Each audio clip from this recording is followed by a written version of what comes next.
我是从广东的上海来的，17岁到上海来求学美术专业，是在我老师家里看到了一件陈实华先生送给他本人的一件画，一幅他的戏曲人物吧，觉得太好了，寥寥几笔，但是把人的神态画得非常完善完美，非常的吸引我，一直梦想着能够把它买下来，是1万多块钱吧，当时因为2000年左右，从名家中吸取营养，不止作品收藏，包括他的信札、文稿、照片，就是一个系列的在做一个它的立体性的一个收藏。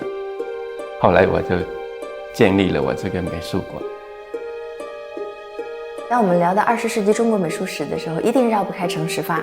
陈实华就是一个天才，因为他4代从医，他的曾祖父开始就是医药世家的，他不是画家出身，是老天给他吃饭的。20几岁的作品就是非常好。陈实华先生是07年离开的，但在此之前，你跟他之间有过很多的交集。他是一个什么样的人？第一是天才，第二是幽默。他讲话就是语言不多，但是一句话就让你捧腹大笑。人家就说求你一点颜色，对吧？要求你一张画，然后他隔天他就拿了2个颜色的罐子给他，他说你不是要求我的颜色，我就给你2盒颜色。91年的时候，因为当时画家都生活比较困难，很多年轻的画家已经要结婚了，或者甚至已经结婚生小孩了，他没办法地方住了。他看到这个情况，他就是为香港一个老板画了30幅画，大画啊，然后卖了60万的那个钱，然后买了10套房子，置换给这些年轻的画家，因为画了15幅花鸟，15幅山水。这老板来了以后说：“你是人物的画家大师，你怎么没给我画人物呢？”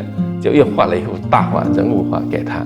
那这幅画在13年的时候拿出来拍卖，当时就卖了56万。1996年，捐赠了他家产的122幅画给上海文物局，让更多人去欣赏、去学习。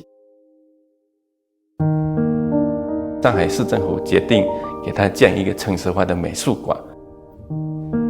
我们说到海派画家4个字的时候，也会提到他。他38年到上海美专去读书，美专是一个非常开放的学校，他除了美术系，还有音乐系，还有图画系，他会学到很多的东西，眼界也打开了。包括他的爱人也是上海美专的同学，一毕业就是结婚。但是上海当时一个年纪轻的一个画家，要生存，要办展览，要靠卖画是很难的。他的爱人带了一点首饰，带了一点那个嫁妆，也不够，最后只能要找工作。他的数学也不好，去银行做了1个月或者做了几天以后，他就不干了，还是回到他的自己的天地里面去临摹他的古画。在50年代去引南写生了以后，他的人物是引领了一个高度的。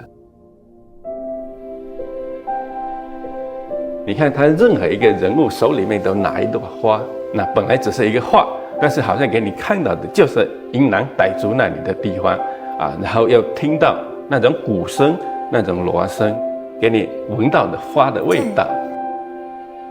最特别的是这一幅画《葫芦跟这个双鸡》，因为他的爱人也是画家，当时这幅画就是送给一对夫妻，所以他们夫妻2个人也合作。这2个鸡呢是陈实华画的，上面的葫芦是他的爱人张金奇老师画的。在我收藏了以后，再请了陈德多老师提了一个葫芦双鸡。你是自己学画画？对。然后呢？自己又是藏家，我还是画家。其实艺术品就是说，我们要看，你的需求是什么。